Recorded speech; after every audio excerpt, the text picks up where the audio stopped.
G'day all, Ben here from East West. This is going to be the first video in a new Python series.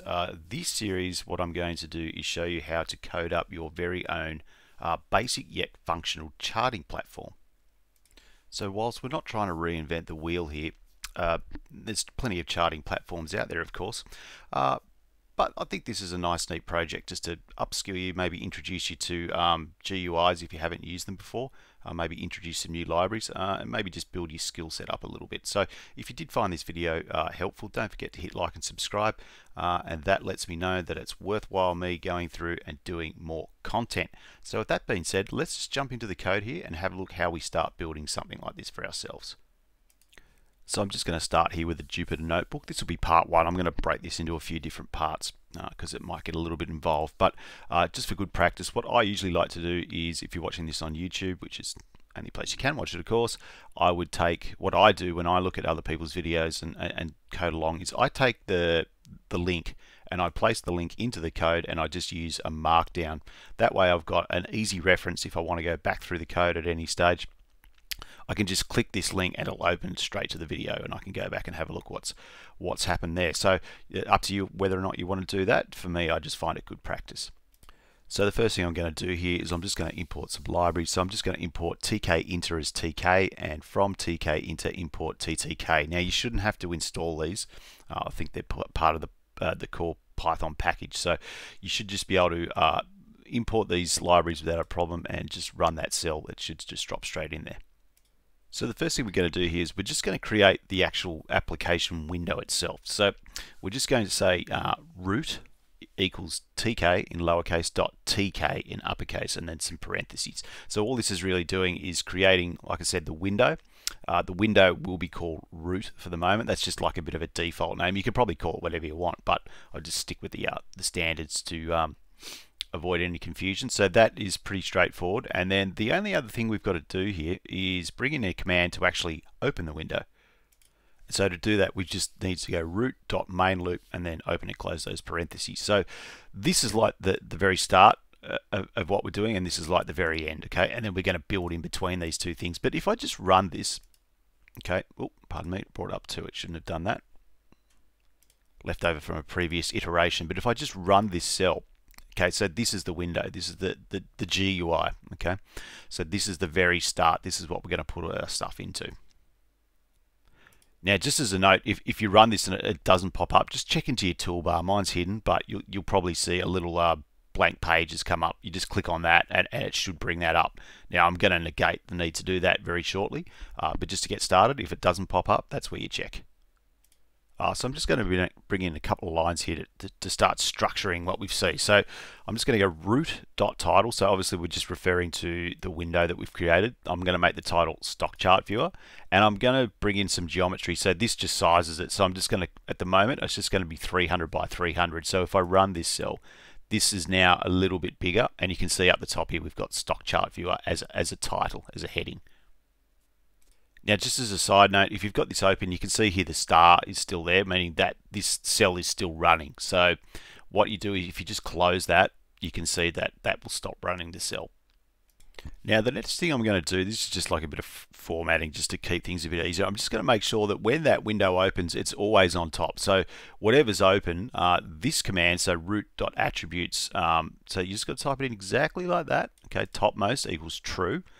And then root after idle, topmost equals false. So basically, what we're saying here, pardon me, so what we're doing here is when the window opens, it'll be on top. But after it's open and it's sitting there idle, other windows can be opened over the top of our main window, which is what we're going to need a bit further on down the track when we start building menus into our application. So the next thing we want to do is now we want to actually put something into this little widget, or this little window that we've built. So we're going to create an entry widget for the stock code. So to do that, and just keep in mind, I'm just going to keep putting these headings in here because this is going to get quite big. So we just want to try to keep it organized so we know what each little bit of code's doing. But all we're going to do here is we're going to say we're going to create a label, which we're going to call symbol, and we're just going to go tk.label. we're going to put it in the root, which is the window that we've created, and the text is just going to be enter the stock symbol. Now the next line here, symbol label dot pack, this just represents how much space we're going to have between the label that we've created, this one, and the top of the window. So as we run this, we'll bring this up, you'll be able to see. So here's the GUI as it sits. Okay, so what you can see here that we've put in our enter stock symbol. Pardon me, it's just gone backwards.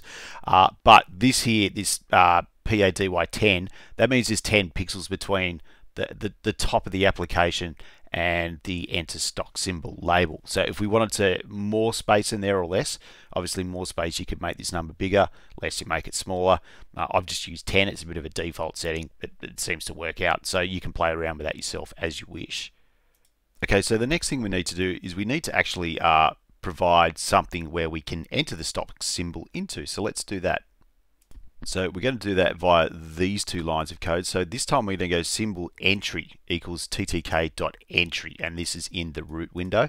And we're going to use the same spacing line here. So just as just to let you know that as you put these widgets in, the order in which you put them in the code is the order in which they're going to show up. So if we just run this again, okay, and now you can see that we've got a little bar here where we can type in you know, whatever code that we might like. GME, popular one at the moment, isn't it? So you know that is how we do that. It just creates that little entry port for the user to input the stock code.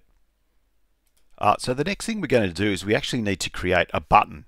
So we're going to call this button fetch button, and equals ttk.button, capital B there, and that's a capital and that's a capital, just to let you know. So we're going to put this also in the root window, and the text is going to be whatever you like. I've just put fetch button, fetch chart here, and then we just need to specify the spacing. So you know, this is you've got the top, you've got this, then you've got 10 pixels, then you've got this, then you've got 10 pixels, then you've got this. So it's just spacing it all out at the same amount of pixels. So let's just run this now. Okay, and now you can see that we've got an entry and we've got a button, but this button doesn't do anything yet, right? We need to attach a command to that, but we're not at that stage. So we're just setting this up as we go. But I think just for this first video, I just wanted to keep it sort of short and sharp. So this is where I'll stop for this video. In the next video, what we'll start doing is we need to start telling, writing a code so that we know what to do when this button is pushed. So to do that, we will create a function, but I will do that in the next video. So thanks for watching this one. Just short and sweet, just a little intro. Don't forget to hit like and subscribe. If I keep getting those likes and subscribes, I'll do more of these. So thank you very much for watching. I'll see you in the next video. Bye for now.